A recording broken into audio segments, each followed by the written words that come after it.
आपण तरुणांना विनंती करतो की त्यांनी आपला सर्जेराव वाडकरांचा सत्कार करावा.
मित्रमैत्रिणींचे ते आपलेपण हे सगळे आठवले की फ्लॅशबॅक डोळ्यासमोर जातात.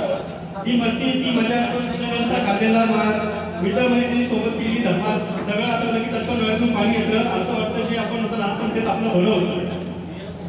तरी पण आपण या निमित्ताने परत सगळेजण एकत्र आलो, सगळेजणांनी गप्पा वगैरे गोष्टी केल्यात.